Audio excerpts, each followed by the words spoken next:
জনগণ এবার ভুল করেন, তাহলে কয়েক কোটি হারিয়ে যাবেন, লাখ না। আবু হুরায়রার গোপন ব্যাগ এবং অনেক অতীতকালে লেখা নুআইম ইবনে হাম্মাদের কিতাবুল ফিতান, মুহাদ্দিসিনদের শত শত হাদিস ঘেটে যেটা সামারি, যেটা সার কথা, ওটা আপনাদেরকে বললাম। এইবার কারণ দেশে এখন সরকার আছে জনগণের সরকার, ঠিক নয় কি? আপনাদের সরকার, আপনাদের এখন দায়িত্ব এই দেশকে কোরআনের দিকে নেওয়া। কোন দিকে নেওয়া? আরে কোরআন এমন এক সংবিধান, যেই সংবিধানের মালিক বলতেছে লা আকালু মিন ফাওকিহিম ওয়া মিন তাহতি আরজুলিহিম। যদি আমার এই সংবিধান তারা কায়েম করে, পার্লামেন্টে তুলে দেয়, নিজেরা এই সংবিধানের ছলে আকাশের সকল দুয়ার খুলে দেব, কত খাইতে চায় তারা খেতে থাকবে।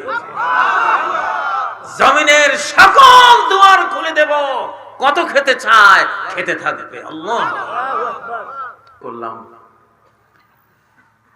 ওয়াজের আজকের বিষয়বস্তু হলো দশা ঘনাইছে।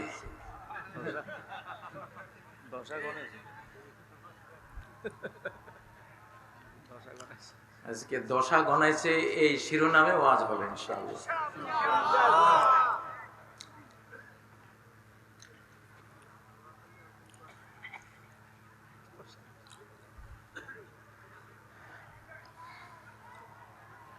পাঁচই আগস্ট বাংলাদেশের অতীত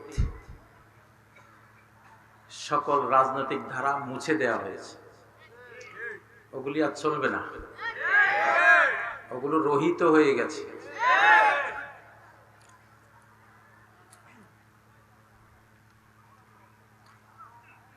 এই নতুন বাংলাদেশে, জটিল বাংলাদেশে, অত্যন্ত ঝুঁকিপূর্ণ বাংলাদেশে, উত্তাল তরঙ্গ, টর্নেডো, বৈশাখী ঝড়ের, সাইক্লোনের বাংলাদেশে জাহাজ চালাবার নাবিক খুব হাতে গোনা কয়টা লোক আছে। তাদের পিছনে গোটা জাতি ছুটবে ইনশাআল্লাহ। আমার কথাগুলি কোনো কল্পিত কল্পনা নয়, হেয়ালি নয়। وذكرهم بأيام الله।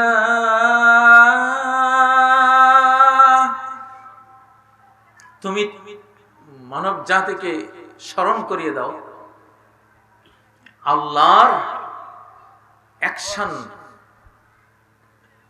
আল্লাহর পানিশমেন্ট, আল্লাহর পক্ষ থেকে নাজিল হওয়া মুমিনদের জয় আর বেঈমানদের পরাজয়ের দিবসগুলো স্মরণ করিয়ে করিয়ে মানুষকে ওয়াজ কর। সারা কোরআনে কিছুক্ষণ পরে পরে ফেরাউনের, আলে ফেরাউনের কথা, কিছুক্ষণ পরে পরে কাফের মুশরিকদের কথা, নমরুদের কথা, কওমে নূহের কথা, বেঈমানদের কথা দিয়ে ঠাসা সারা কোরআন। কারণ মানুষ ভুলে যায়, এই জন্য নতুন করে আবার রিনিউ করতে হয়, নবায়ন করতে হয়, বলতে হয়। বিগত 15 বছরের নির্যাতনের ইতিহাস,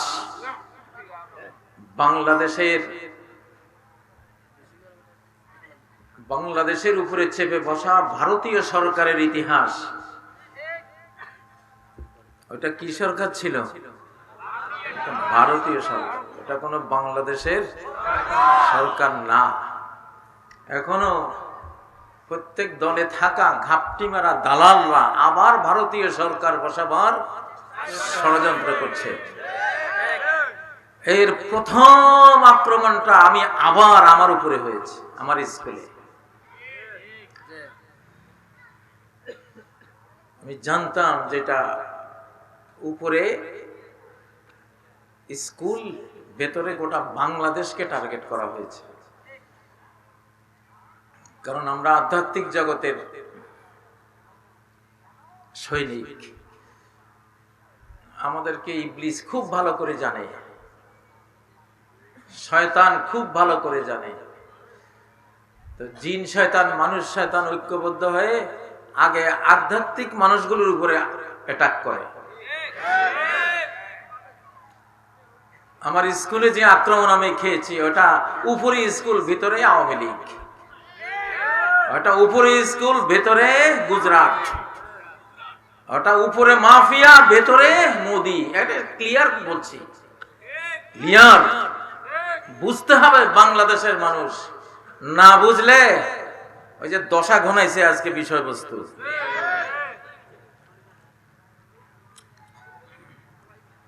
এই বাংলাদেশ, আমি সিলেটে একটা ওয়াজে বলে আসছি, লাইলাতুল কদরে এই মানচিত্রের জন্ম।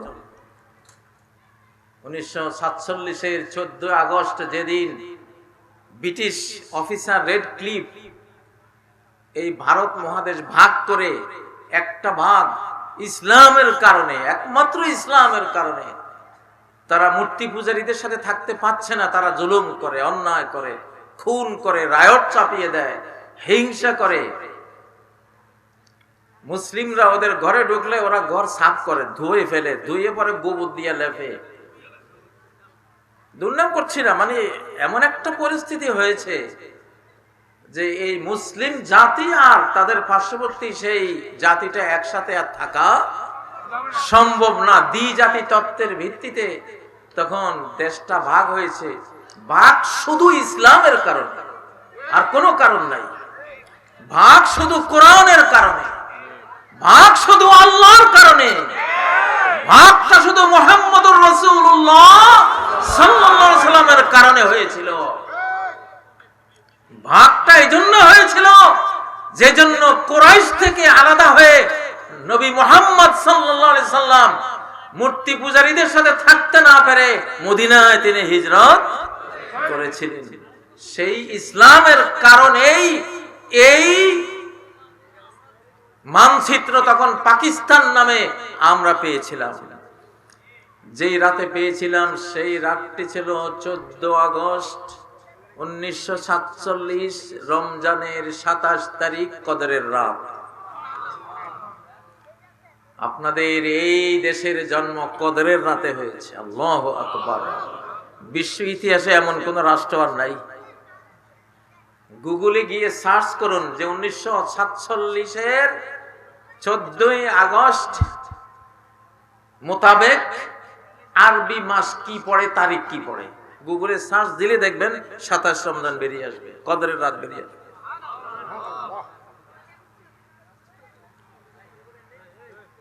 এই জন্য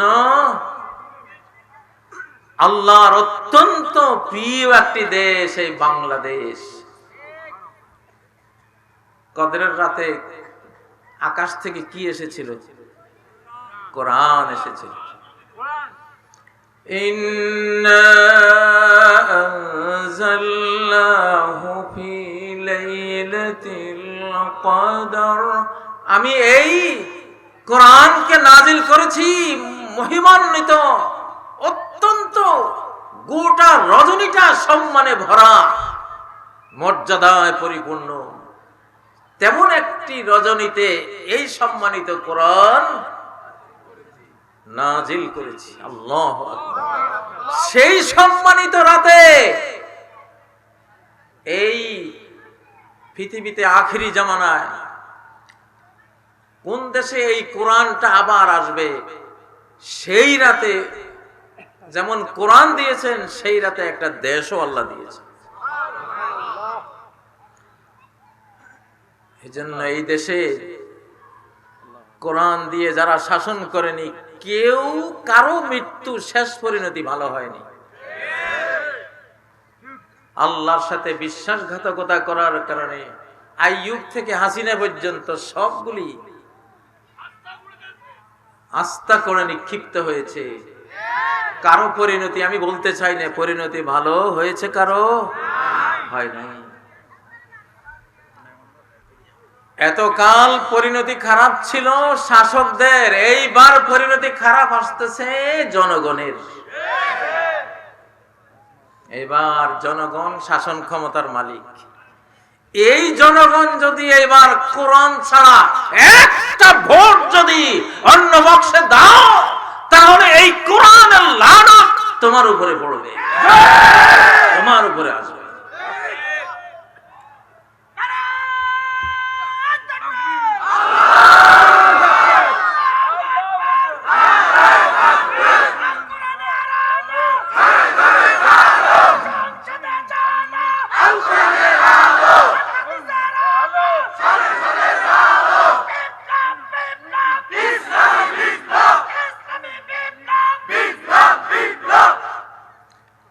5ই আগস্টের আগের বাংলাদেশ এখন আর নাই। এখন রাজনীতি হবে নতুন, দেশ হবে নতুন, সংবিধান হবে নতুন, চির নতুন। লা ইয়াখলুকু মিন কাসরাতির রাদ্দি।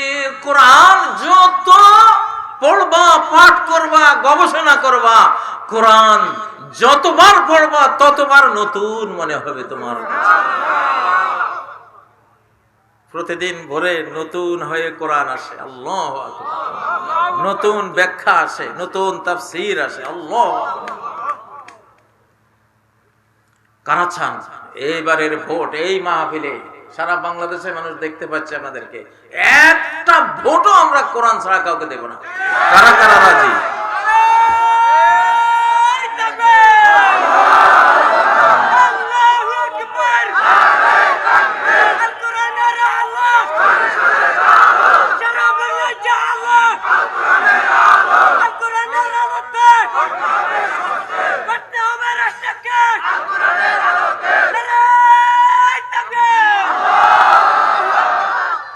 একজন বলছিল, বড় একজন পরাশক্তির নেতা বলেছিলেন, মধ্যপ্রাচ্যে সবকিছু জ্বলে পুড়ে ছারখার হয়ে যাবে। কোরআনের দেশ, আরব দেশ পুড়ে ছারখার হয়ে যাবে। আল্লাহর আরশ পর্যন্ত চলে গেছে এই কথার আঘাত। এমন আগুন জ্বালালেন উনি, আল্লাহু আকবার। এমন আগুন জ্বালালেন, সেই আগুন তো আজও নিভে নাই, নিভবেও না।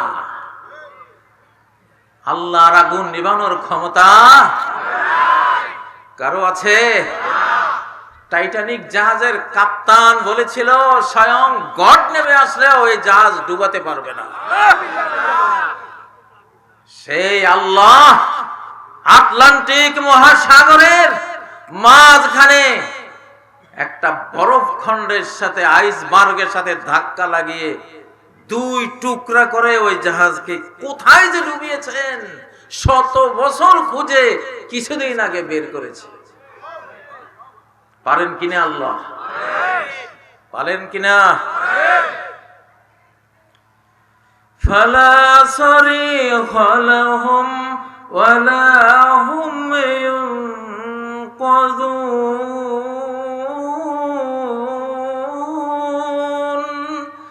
যখন ধরা হবে চিৎকার দেবে, কেউ শুনবে না। টাইটানিক থেকে কত কামান দাগানো হয়েছিল, কে আছো ভাই বাঁচাও, কোনো আওয়াজ আসে নাই। আর কেউ উদ্ধার করতে পারে নাই। ও ভাইয়েরা, বাংলাদেশে কিছু দালাল নেতা, ঘৃণা লাগে এদের চেহারা দেখলে, গুদ্দা ফেটে যায় এদের কথা শুনলে। এরা 5ই আগস্ট থেকে কোনো শিক্ষা নেয় নাই। ভারত মূর্তি পূজার দেশ, এই জন্য তারা আমাদেরকে ঘৃণা করে। মুখে শেখ ফরিদ, বগলে ইট। মুখে শেখ ফরিদ, বগলে ইট। আমরা তো ওইরকম না, আমরা মুখে যা বগলেও তা। আমরা কখনো এরকম না। সর্প হইয়া দংশন করো, ওজা হইয়া যারা, ওরাই জঙ্গি বানায় নাটক, জঙ্গি বানাবার নাটক করে, আবার ধরতে আসে জঙ্গি দমনকারী হয়ে। ওরাই জঙ্গি দমনকারী, সবই নাটক, ফেক, মিথ্যা, ফেব্রিকেটেড। বাংলাদেশের মুসলমান খুব মন ভোলা আবেগী মুসলমান, বেশি বেশি ঘন ঘন ভুলে যান, এই জন্য বলতেছি। দশা গনাইছে, দশা কি টাইম নাই, time short, signal down, line clear, train on line. কথা কয়টা? চারটা। Time short, signal down, line clear, train on line. এটা স্টেশন মাস্টারদের কথা। ট্রেন যখন আসে কয় যে টাইম শর্ট, আর বেশিক্ষণ লাগবে না, তারপরে সিগন্যাল ফেলে দেয়, সিগন্যাল ডাউন, তারপরে ওই একটা জিনিস ধরে টান দেয়, লাইন ক্লিয়ার, তারপরে কয় কি ট্রেন এখন রাস্তায় দেখাচ্ছে, অনলাইন, লাইনের উপরে আছে। বাংলাদেশে আমি কয়েকদিন আগে থেকে যুদ্ধ ডিক্লেয়ার করে রেখেছি, ওয়ার ডিক্লেয়ার করে দিলাম। এই দেশের সকল ইমামরা অ্যালার্ট, হাই অ্যালার্ট, খতিবরা হাই অ্যালার্ট, সব ধর্মপ্রাণ মুসলিম, মুসলিমান নারী পুরুষ সবাই প্রস্তুত ইনশাআল্লাহ। যদি জন